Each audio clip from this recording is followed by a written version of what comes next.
the first human being who formulated the tactics of subversion was a Chinese philosopher by the name of Sun Tzu.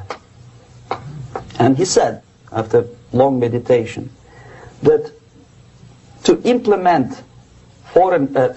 state policy in a warlike manner, it's the most counterproductive, barbaric, and inefficient to fight on a battlefield.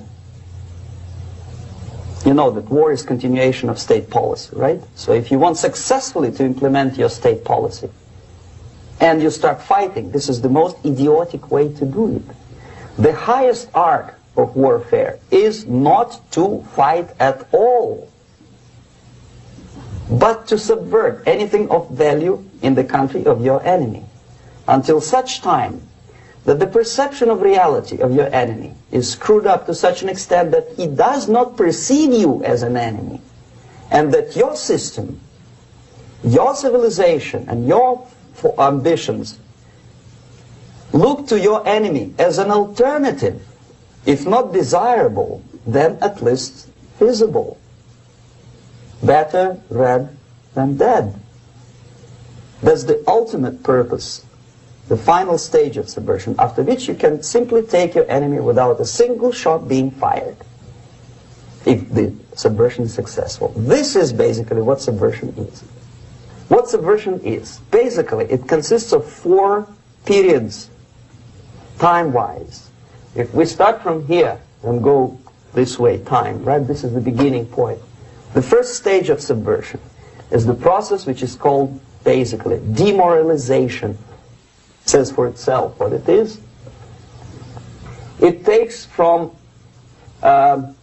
say, 15 to 20 years to demoralize a society. Why 15 or 20 years?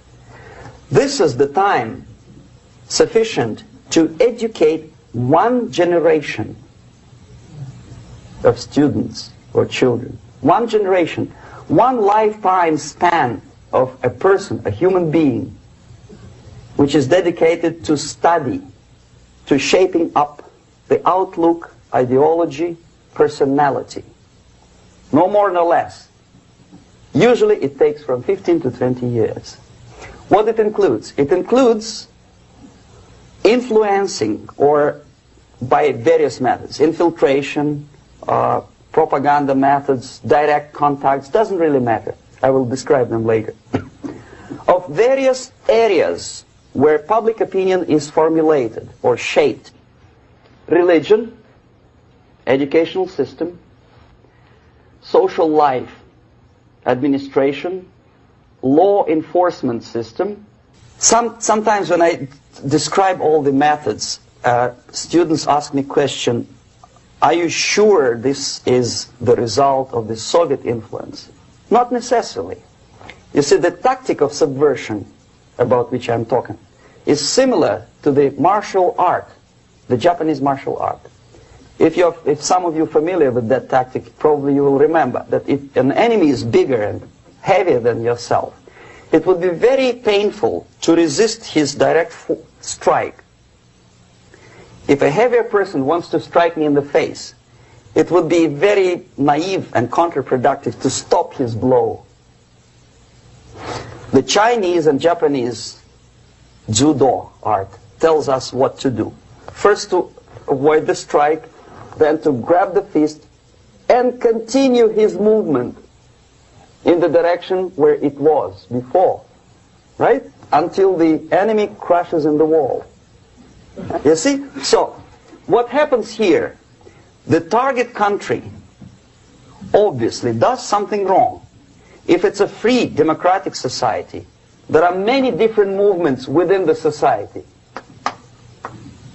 There are obviously, in every society, there are people who are against this society. They may be simple criminals, ideologically in disagreement with the state policy, conscientious enemies, simply psychotic personalities who are against anything. Right?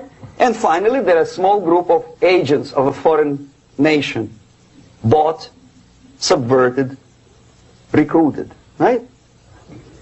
The moment all these movements will be directed in one direction, right?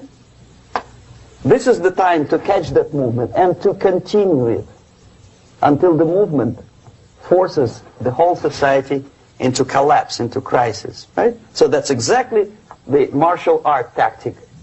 We don't stop an enemy.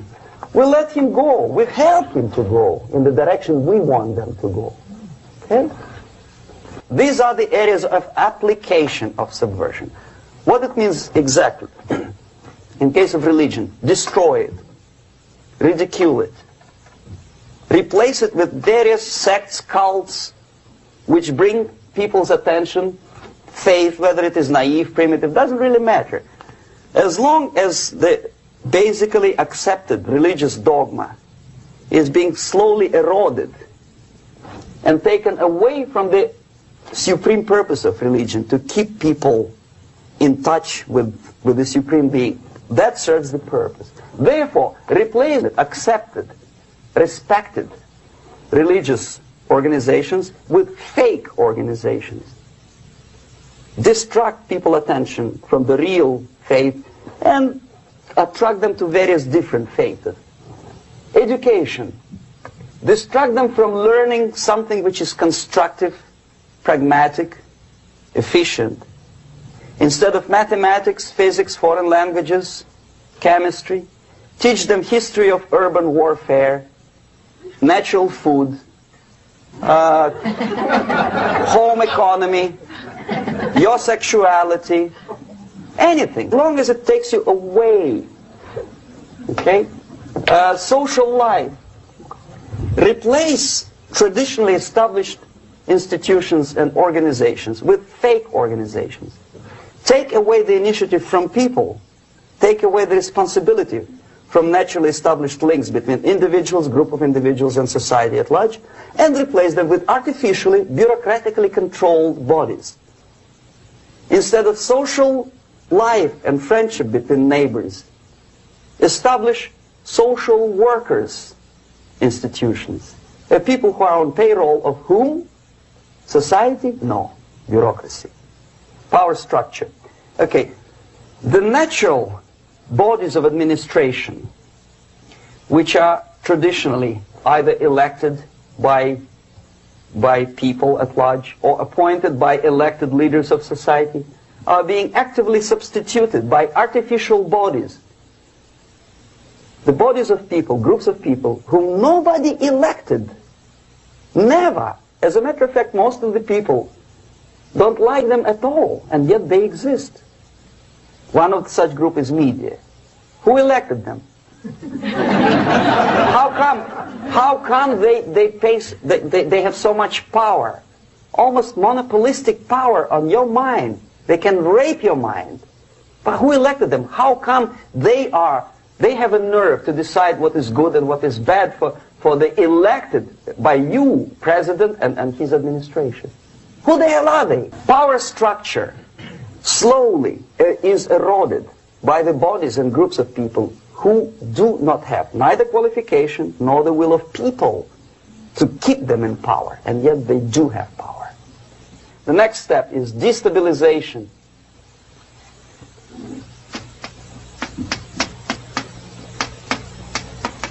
Again, this word says for itself what it is. To destabilize all the relations, all the accepted institutions and organizations in a country of your enemy. How you do it? You don't have to send a battalion of KGB agents to blow up bridges. No. You let them do it themselves. Here it's radicalization.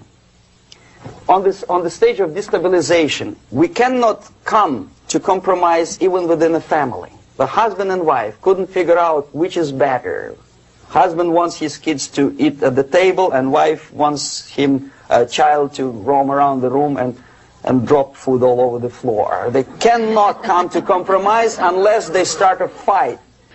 It's impossible to reach a compromise, constructive compromise between neighbors. This stabilization process usually leads directly to the process of crisis. In case of developing nations, that's the area where I was active.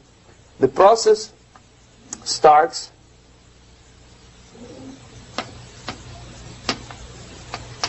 When the legitimate bodies of power, the social structure collapse, it cannot function anymore. So instead, we have artificial's body injected into society, such as non-elected committees. You remember I was talking about them here.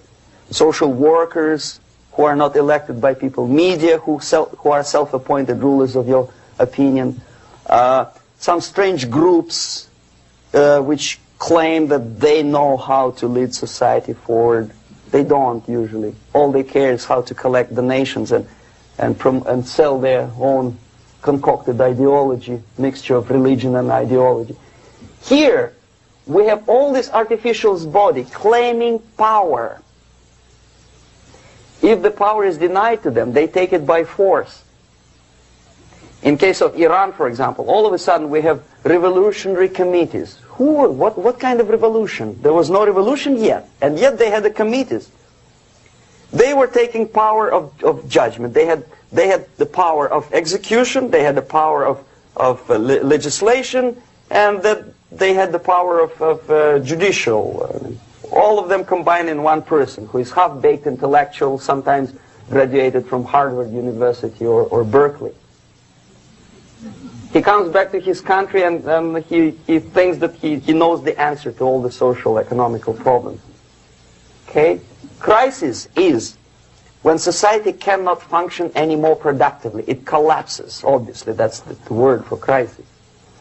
Could be stopped right here, both as an expert and as an impert. And that takes one step, one very important thing to do. You don't have to expel all the KGB agents from Washington, D.C. The most difficult and at the same time the simplest answer to the subversion is to start it here and even before, by bringing back the society to religion, something that you cannot touch and eat and put on yourself, but something that rules society and makes it move and preserve it.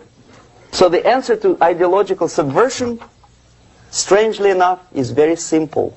You don't have to shoot people, you don't have to aim missiles and Pershings and cruise missiles at Andropov's headquarters. You simply have to have faith and prevent subversion. In other words, not to be a victim of subversion. Don't try to be a person who in judo is trying to smash your enemy and being caught by your hand. Don't strike like that. Strike with the power of your spirit and moral superiority. If you don't have the power, it's high time to develop it. And that's the only answer.